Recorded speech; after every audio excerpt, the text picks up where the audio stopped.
Sziasztok! Elérkezett a május, és tudjátok, hogyha május, akkor május 4, LEGO Star Wars. El is érkezett egy új készlet hozzám, ami nem más, mint a lázadó úszárnyú TIE Fighter-e, amit ugyebár a Endor sorozatba, illetve a Zsivány 1-es sorozatba láthatunk. Ez a készlet a Endor második évadához kapcsolódik, ugye ahhoz adták ki. Ez a készlet 8 pluszos, 75399-es a kódja, és 594 darabos. A készletnek az ára egészen borsos, 28.990 forintba kerül, ami hát ehhez a darabszámhoz képest egészen brutális. Kapunk hozzá 4 darab minifigurát, Cassian Andort, Dedra Meero-t, egy BBH ügynököt és 2 USO-t. Egyébként nagyon király minifigura. Ugye ezek a minifigurák teljesen újak ehhez a készlethez, bár azt hiszem, hogy 2 USO-t ugye az építető robothoz is adják. Mondjuk ebben most nem vagyok 100%-ig biztos. Maga a doboz dizájn nekem tetszik, ugye látható az űrjárgányunk ilyen támadó formációban. Ugye doboz tetején itt van Cassian Andor, és a doboz hátulján pedig a játék funkciói találhatók, ugye szét lehet nyitni a szárnyát, így ki lehet lőni, de egyébként van más játékfunkció is a készletnek, amit itt nem mutatnak meg, de ezt majd én megmutatom nektek.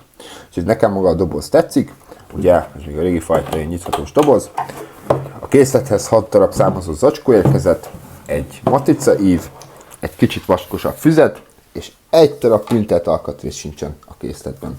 Ha megnézzük az összeszerelés utasítást, semmilyen infót nem kapunk a hajóról, semmiről nem kapunk semmilyen infót, ugyebár ez nem egy UCS készlet, bár azért örülnék neki, hogyha lennének benne infók. Maga az összeszerelési utasítás 134 oldalas, és a végén láthatók ugyebár a játék funkciója a hajónak, illetve az összeszerelés. Maga az összeszerelés egyébként nekem egy olyan óra másfelet vett igénybe.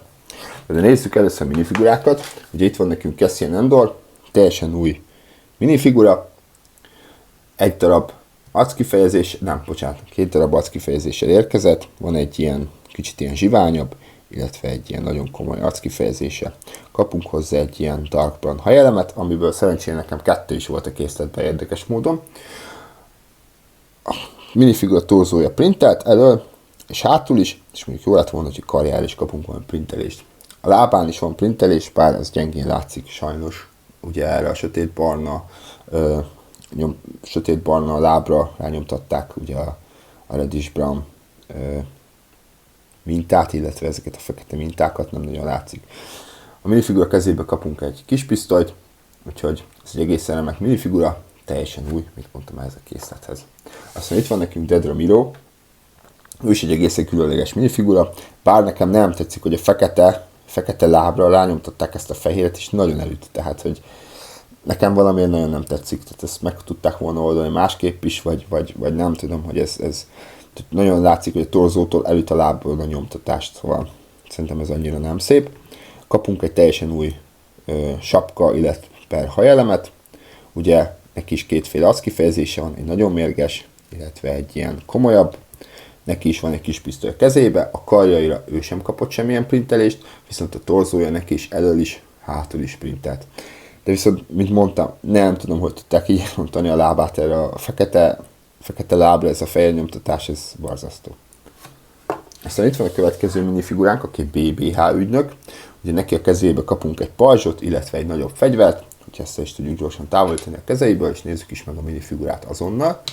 Ugye neki már szebb a lába, szép is a nyomtatás rajta, ugye ezt már fehér lábra nyomtatták így a fekete printelést, sokkal jobban néz ki, sokkal szebbek a részletek rajta, ugye neki is printelt a torzója, illetve hátul is a torzója, és ha megnézitek, nekem hál' Istennek sérült itt a torzója ennek a minifigurának, ezt meg is fogom reklamálni a Legónál. Neki a sapkája egyébként már volt más készletben is, és neki viszont csak egyetlen egy arckifejezése van, egy ilyen nagyon elszánt, eltökélt arckifejezés. Aztán itt van nekünk a robot, ugye, aki egy birodalmi robot átprogramozva, 2 USO, ugye ő Cassiannek mindig a segítője, láthattuk már őt a sorozatban is, láthattuk már a filmben is, szerintem ez egy nagyon jól kidolgozott kis robotocska droid. Nekem nagyon tetszik az, hogy a a robotnak a két oldalra, ugye egy a vál részre, ugye megkapta a birodalmi jelzés, rá van nyomtatva, ami szerintem egészen jól néz ki. A feje is egészen jól néz ki, ugye a mellkasára kapott egy kis printelést, és neki egy ilyen B2-es Android lába van. Hátulról ugye látható ugye a teste, ugye a felső teste az egy elem, a fejjel együtt, tehát egy egészen különleges darab. Aztán nézzük magát a hajót, ami hát egészen hihetetlen méretekkel rendelkezik. A hajónak a hosszúsága 41 cm, nyilván mikor be vannak csutva a szárnyai, 9 cm magas és 16 cm széles. Nyilván mikor áttesszük repülőállásba ezt a hajót, akkor sokkal szélesebb a hajó, mert ugye kinyílnak a szárnyai.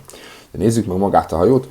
Egyébként az építése szerintem nem volt unalmas, nagyon tetszett nekem, egész jó megoldások vannak benne, amik kifejezetten tetszenek. Ami nem tetszik, hogy semmilyen printelt alkatrészt nem kapunk belőle, még a kezelőpanelt is matricával kellett megoldjuk. Nézzük a hajónak magának az orrát. Szép letisztult, ugye a hajónak az orra lényegében most jelen pillanatban ezek a szárnyak. De ezek egészen letisztultak, jól néz ki, szerintem semmi gond nincsen vele. Ugye ide kapott a szárnyára két oldalra printelést. Akkor, hogyha megyünk tovább, megnézhetjük ténylegesen a hajó orrát, hogyha kinyitjuk a szárnyakat. Hát kinyitom. És akkor látható, hogy milyen szépen kidolgozták az orrát, nekem nagyon tetszik, kifejezetten jól néznek ki ezek a lövegek, és egyébként ugye el vannak ide rejtve a shooterek, hogyha lenyomjuk ezt az elemet, akkor kilövi a kilövőket. Ami nem tetszik, hogy ha nem húzom föl ezt egy kicsit ujjal, akkor nem tudom visszanyomni a kilövőket, mert nem marad benne nekem valamiért, nem tudom, hogy miért.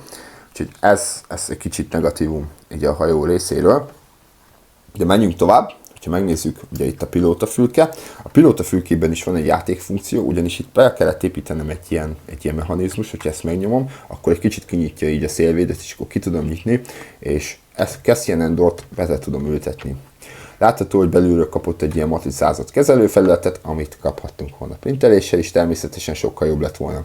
Visszatérve ugye a szélvédőre, szerintem azért csinálták meg, mert hogyha le van csukva, nem tudom így újra kinyitni, így fölülről pedig elég, hát nem tudom, így nem lehet annyira kinyitni ezt a szélvédőt, gondolom azért tették bele, ezt egy kicsit kitolja a szélvédőt, fölnyitom, és már mehet is bele a minifigura. Tovább haladra hátrafele, ugye látható itt egy ilyen motorrész, vagy pontosabban egy ilyen hűtőrész, gondolom én, amivel itt szellőzik a motorja, vagy hát ugye a hajtóműveknek a, nem tudom, reaktora, vagy bármilyen, itt szellőzik a hajónak.